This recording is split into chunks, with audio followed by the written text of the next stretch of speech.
Ditch your partner or fix the situation? Which one? I'm not so sure this should even be a question. Of course, we're lacking context here.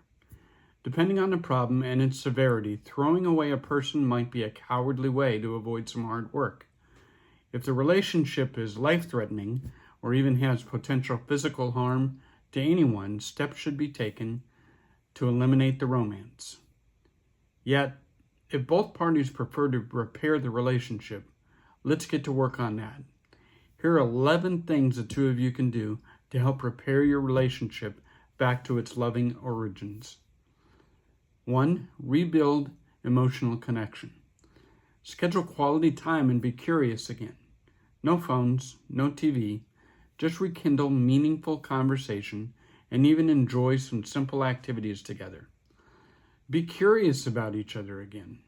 A great conversation starter is the short book 365 Connection Questions for Couples by Casey and Megan Gaston.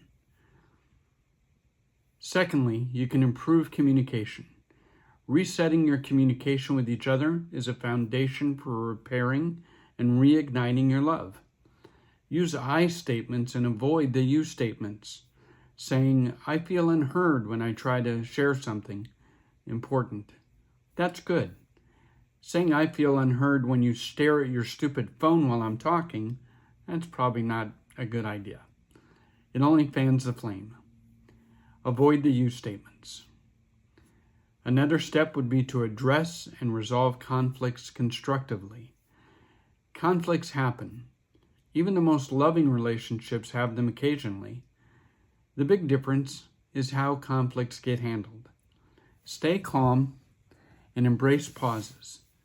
Focus on one issue at a time, otherwise it can seem like you're piling on, or what I call garbage bag dumping.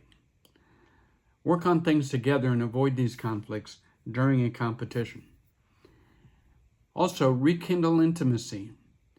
And while I thought a lot about putting this lower on the list, this can be an important rebuilding block. And it doesn't always mean sex. You don't have a fight to get into bed.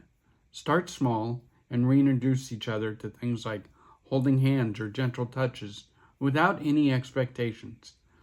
Take steps with each other to be vulnerable by sharing fears, hopes, and dreams. Receive each other softly and be understanding but not argumentative. Another step could be to seek professional help. A professional couples therapist or counselor can guide you through difficulties and offer tools or exercises that can help rebuild your relationship. The Gottman Institute has a referral network and is highly effective. It's best if both parties are involved. Another step would be to focus on the positive, and you do this with gratitude. Gratitude goes a long way here. Notice and express appreciation to each other. Small wins and small successes should always be acknowledged and celebrated together with specifics. Remember, this isn't a competition, so there's no reason to keep score. Make room for individual growth. We all grow and change as individuals, and we should allow space for each other to grow while also prioritizing our relationship. Encourage each other's hobbies and interests. Be their cheerleader in life, supporting personal and shared aspirations. Revisit goals, shared goals and values. Goals may shift, and with new information and learning comes new decisions and visions. Work together through these changes and create future visions together. Another important step is forgiveness and letting go of resentment. This one deserves to go higher because it's so important. The things that cause you to lose traction should be eliminated. Don't let things, especially the small things, linger and fester. Try your best to understand each other's perspective. That's empathy. And allow some of the small things to slide. That's your compassion. Cultivate patience. Healing takes time. You should be patient with each other and with yourself. Consistency is the key. Small improvements add up. If your relationship is long-term, repairs should be too. Remember your commitment.